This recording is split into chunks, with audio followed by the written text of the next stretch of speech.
በቤተ መቅደስ ውስጥ ያለ ሰባራ ዕቃ እንደማይጣል ታውቃላችሁ። ምክንያቱም ዋጋ አለውና። ለዕቃ እንዲህ ዋጋ የሰጠ ክርስቶስ የእኛ ዋጋማ ምን ያህል ይሆን? በዛሬው የስብከት ዳሰሳችን የክርስቲያን ዋጋው ምን ያህል እንደሆነና ዋጋ እንደሌለን ለሚያሳስበን ጠላት ምን መመለስ እንዳለብን የሚያመለክተንን ስብከት በጋራ እንዳስሳለን። ስለሆነም እንዳስለመዳችሁኝ እስከ ቪዲዮ መጨረሻው ድረስ አብራችሁ ይቆዩ። ሰላም ውድ ቤተሰቦቼ እንዴት ናችሁልኝ? እኔ በጣም ደህና ነኝ፣ እግዚአብሔር ይመስገን። ይህ ዩቲዩብ ነው። በመንፈሳዊ ህይወታችን አብረን የምናድግበት መንፈሳዊ ቻናል ነው። የዚህ መንፈሳዊ ቻናል ቤተሰብ የሆናችሁ ሁሉ ቪዲዮን ላይክ በማድረግ መጀመርና ለብዙ የእግዚአብሔር ቤተሰቦች እንዲዳረስ ሼር ማድረግ አትርሱ። ለዩቲዩብ አዲስ የሆናችሁ ደግሞ የደውል ምልክቷን በመጫን የዚህ መንፈሳዊ ቻናል ቤተሰብ እንድትሆኑ እኔ የታችሁ በፍቅር ጋብዛችኋለሁ። የእግዚአብሔር ቸርነቱ ረድታን ዛሬ እንግዲህ ከረጅም ጊዜ በኋላ ወደ ስብከት ዳሰሳችን ተመልሰናል። ይህንን ስብከት ለመዳሰስ ካነሳሱኝ ምክንያቶች በዋነኝነት የሚጠቀሰው ምንድነው? በዙሪያ ብዙ ሰዎች አሉ፣ ወንድም እህቶች፣ እኔ ራሴ አንዳንድ ይህን ነገር ፊል አደርገዋለሁ እና ጠላት ያው አይተኛልንም አይደለ? አሁን ላይ በዙሪያችን ባለው ነገር፣ በምናየው ነገር፣ በስራ ሁኔታ ሊሆን ይችላል፣ በኃጢአታችን ብቻ ዙሪያችን ባለው አላፊ በሆነው ነገር ለራሳችን ያለን ወይም ለራሳችን የምንሰጠው ዋጋ እጅግ በጣም የወረደ ነው። ከመውረዱም በላይ በቃ ማለት ምንም ተስፋ እንደሌለን፣ ምንም ማንጠቅም ረብ እንደሌለን ሆነን ብዙ ጊዜ እንታያለን እና ብዙ ጊዜ ከራሴ ማልፍ ይሄን ነገር ሰዎችም ላይ ስለማየው እግዚአብሔር ረድቶኝ ይህን ስብከት ደግሞ ሳይ በጣም በተደጋጋሚ ነው የሰማሁት ይህን ስብከት እና ብዙዎችን ይጠቅማል ይረዳል ብዬ ስላሰብኩኝ ስብከቱን እንድትሰሙት የሚያደርግ በጣም አጭር ዳሰሳ አደርግላችኋለሁ። ለ1 ሰዓት ከ11 ደቂቃ ርዝመት ያለው ይህ ስብከት ዋጋ ያለው ሰው ሁኑ በሚል ርዕስ በርዕሰ ሊቃውንት በአባ ገብረ ኪዳን የተሰጠ ትምህርት ሲሆን አባታችን ይህንን ርዕስ የመረጡበትን ምክንያት ሲያነሱ 3 ምክንያቶችን ያስቀምጣሉ።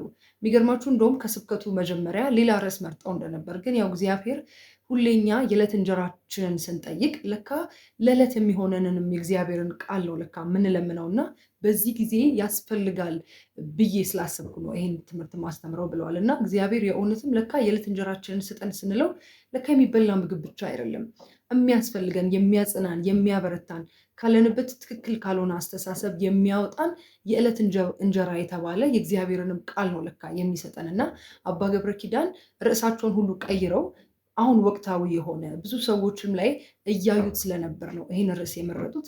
ስለዚህ እሳቸው በዋነኝነት ይህን ርዕስ የመረጡበትን 3 ምክንያት ያስቀምጣሉ። የመጀመሪያው እኔም በመግቢያ ላይ ምክንያት የሆነኝን እሳቸውም እንደ ምክንያት ያነሱት የመጀመሪያው ምክንያት ምንድን ነው? ብዙ ጊዜ ጠላት ሰይጣን ዋጋ እንደሌለን እያሳሰብን ስለሆነ በቃ ምንም እማንረባ እማንጠቅም ሰው አድርጎ ውስጣችን እየሳለ ስለሆነ፣ ሁለተኛው ደግሞ የሰው ዋጋ አልገባን ስላለ፣ ሶስተኛውና በጣም መሰረታዊ ነገር ደግሞ ዋጋችንን እንድናውቅ ስለሚያደርገን ነው ይህን ስብከት የመረጥኩት በማለት ትምህርታቸውን ይጀምራሉ። እንግዲህ ለትምህርታቸው መነሻ ይሆን ዘንድ የመረጡት ቃል የሚገኘው ኦሪት ዘፍጥረት ምዕራፍ 15 ቁጥር 1 ላይ ያለውን ቃል ነው። እግዚአብሔር ለአብርሃም ያለው ቃል ነው። አብርሃም ሆይ አትፍራ፣ እኔ ካንተ ጋር ነኝና እኔ አጸናሃለሁ፣ ከፍ ከፍም አደርግሃለሁ፣ በእኔ ዘንድ ዋጋ ብዙ ነውና ይላል። ይህንን ጥቅስ ወይም ደግሞ ይህንን ንባብ መሰረት አድርገው ነው እንግዲህ በዚህ ርዕስ የሚያስተምሩት አባታችን። ይህ መጽሐፍ ቅዱስ ክፍል እንግዲህ የሚያስረዳው አብርሃም በእግዚአብሔር ዘንድ ዋጋ ያለው ሰው መሆኑን ነው። እናም አባታችን ሲያስተምሩ ልክ እንደ አብርሃም ዋጋ ያለው ሰው ለመሆን ምን ማድረግ እንዳለብን በመጠቆም በተለያዩ ምሳሌዎች ያስረዳሉ።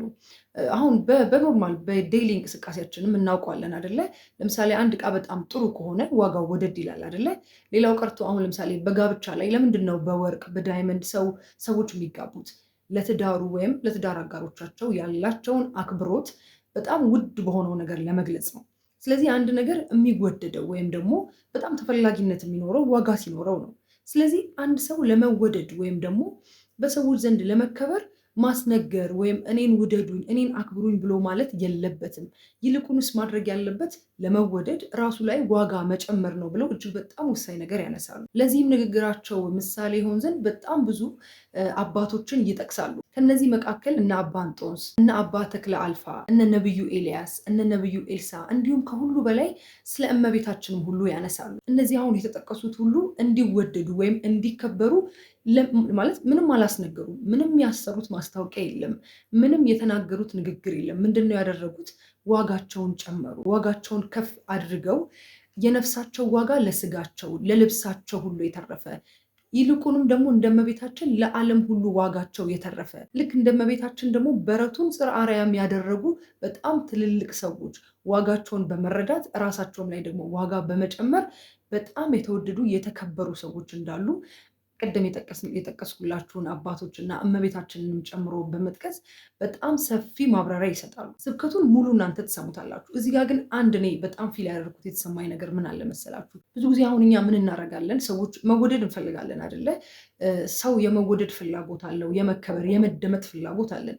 ይህንን የምናደርገው ግን ስለ ራሳችን በጣም ብዙ ማስታወቂያ በመስራት በመናገር ራሳችን ኢንትሮዲውስ በማድረግ ብቻ በጣም ብዙ እንደክማለን አይደለ? ማለት በውጭ በሚታየው ነገር ነው ብዙ ነገር ኢንቨስት የምናደርገው። ውጫዊ በሆነ ነገር የሰዎችን ቀልብ ለመግዛት ለመወደድ ዋጋ ለመጨመር እንሞክራለን። ለካ ነገሩ እንደዛ አይደለም። ለካ ሰው ዋጋ የሚጨምረው ውጪ ባለው ነገር አይደለም። የፈለገ ውድ ልብስ ብንለብስ፣ የፈለገ ውድ መኪና ውድ ቤት ውስጥ ብንኖር ያ ለካ ዋጋችንን አይጨምረውም። ውጭ በአፋ የሚታየው ነገር ለካ አይደለም። እንደዛማ ቢሆን ኖሮ አሁን የጠቀስናቸው አባቶች አልነበሩም ዛሬ ድረስ ስማቸው የሚጠቀሰው። በጣም በተንቆጠቆጠ ቤት የሚኖሩ በጣም በሚገራርም ቤተ መንግስት የኖሩት ነበሩት ስማቸው የሚነሳው። አሁን ግን እነሱ ስማቸው የለም አይደል? አሁንም ድረስ ስማቸው የሚነሳው ግን ተደብቀው ራሳቸው ላይ ዋጋ የጨመሩ አባቶች ናቸው። ታዲያ እንዴት ነው እንደዚህ እንደተጠቀሱት አባቶች ዋጋ ያለው ሰው መሆን ታዲያ እንዴት ነው? ወይስ እንዴት ነው ዋጋችንስ ምንጨምረው የሚለውን ነገር አባታችን በስብከታቸው ላይ ሲያነሱ የመጀመሪያው ዋጋ እንዳለን ማወቅ ነው። አይገርምም? ሌላ በቃ በጣም ኤክስትራ ነገር ማድረግ አይደለም። የመጀመሪያው ነገር ዋጋ እንዳለን ማወቅ። አንዳንድ ሰው ራሱ ዋጋውን ስለማያውቅ ወይም በቃ ምን ያህል ሰው በሰውነቱ ክቡር እንደሆነ ስለማያውቅ ራሱን በማይሆኑ ነገሮች ይጎዳል፣ የማይሆን ቦታ ውስጥ ይከታል፣ የማይገባው ቦታ ይሄዳል፣ ከማይመጥኑት ለሱ ከማይገቡ ሰዎች ጋር ይሆናል። ይሄ የሚሆነው ዋጋችንን ካለማወቅ ነው። ማለት ሰው ዙሪያው ማለት ኢንቫይሮንመንቱ፣ ጓደኞቹ፣ የሚውልበት ቦታ፣ የሚያደርገው ነገር በሙሉ ለዋጋው ያለውን ቦታ ያሳያል አይደለ? በግልጽ። ስለዚህ ሰው ያንን ነገር የሚያደርገው ለራሱ ያለውን ዋጋ ካለማወቅ ነው።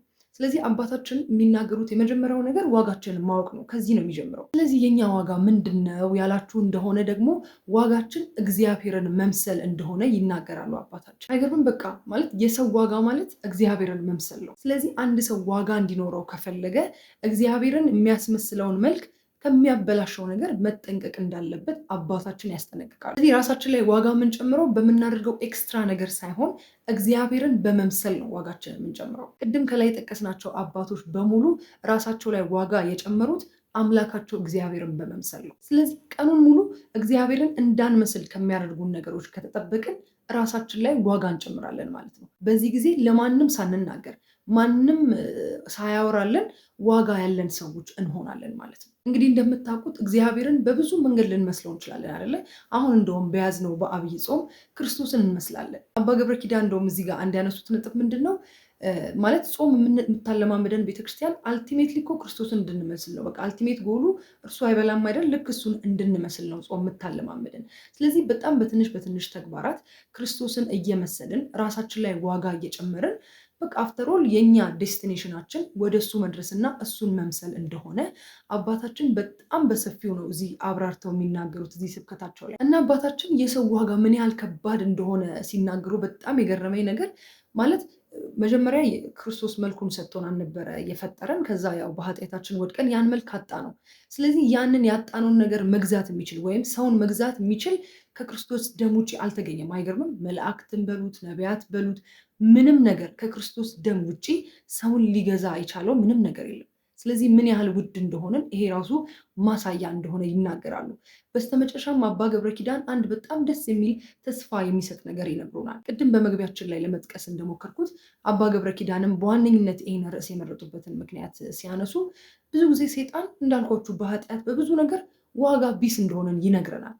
እና ቤተ መቅደስ ውስጥ ሰባራ ነገር ወይም ያገለገሉ ለምሳሌ መስቀል ቢሆን ጽና ቢሆን ሰባራው ነገር አይጣልም፣ ይቀመጣል እና ዋጋ ስላለው ማለት ነው ያ ነገር። ስለዚህ እኛም በኃጢአት ብንወድቅ እግዚአብሔር እንደገና ዋጋ ያለን ሰዎች ያደርገናል። ምክንያቱም ዋጋችን የክርስቶስ ደም ስለሆነ ነው። ስለዚህ ተስፋ ቆርጠን እኔ በቃ ዋጋ ቢስ ነኝ ብለን ከክርስቶስ ፍቅር ከክርስቶስ ህብረት ራሳችንን እንዳናገልል በጣም በማስጠንቀቂያ ይናገራሉ እና በስተመጨረሻ ልክ የራሳችንን ዋጋ እንዳወቅን ሁሉ እንደተረዳን ሁሉ የሰውንም ዋጋ ማወቅ፣ ምክንያቱም በዙሪያችንም ያሉ ሰዎች ሁሉ የተከፈለላቸው የክርስቶስ ደም ነውና ቤተሰቦቻችን፣ በዙሪያችን ያሉት ወይም የትዳር አጋሮቻችን በሙሉ ውድ እንደሆኑ የተከፈለላቸው የአምላክ ደም ስለሆነ ልናከብራቸው፣ ልንወዳቸው እና ደግሞ ዋጋ ልንሰጣቸው እንደሚገባ በመግለጽ እግዚአብሔር በቸርነቱ ሁላችንንም ዋጋ ያለን ሰዎች እንዲያደርገንና እርሱን መምሰልን እንዲሰጠን በመመኘት ይህን እጅግ በጣም የተወደደ ትምህርታቸውን ያጠናቅቃሉ። እኔ እንዲሁ በወፍ በረር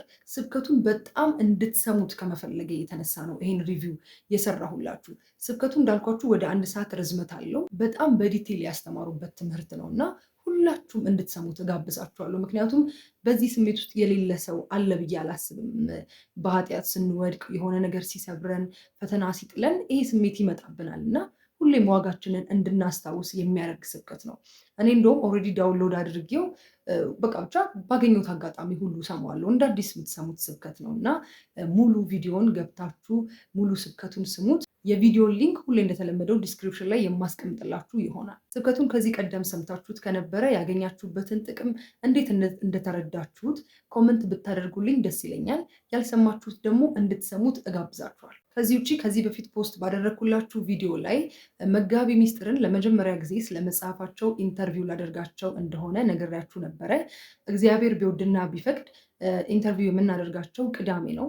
ስለሆነም ስለ ቅዳሴና በቅዳሴ ዙሪያ ስላለ ማንኛውም ነገር ስለ ስርዓቱ ጥያቄ ካላችሁ እስከ አርብ ድረስ ጥያቄዎቻችሁን በኮመንት ልትሰጡን ወይም ልታጋሩን ትችላላችሁ። እግዚአብሔር ቢወድና ቢፈቅድ በሚቀጥለው ደግሞ እንግዲህ በሌላ ቪዲዮ እንገናኛለን። እስከዛው ድረስ በያላችሁበት ሰላም ሆኖልኝ። ሁሌም እንደምንለው ክርስቲያናዊ መንፈሳዊነት ዘላለማዊነት ነውና የሰውንም የራሳችንንም ዋጋ አውቀን ክርስቶስን መስለን የምንናፍቃትን ተስፋ የምናደርጋትን መንግስቱን ለመውረስ የበቃን ያድርገን።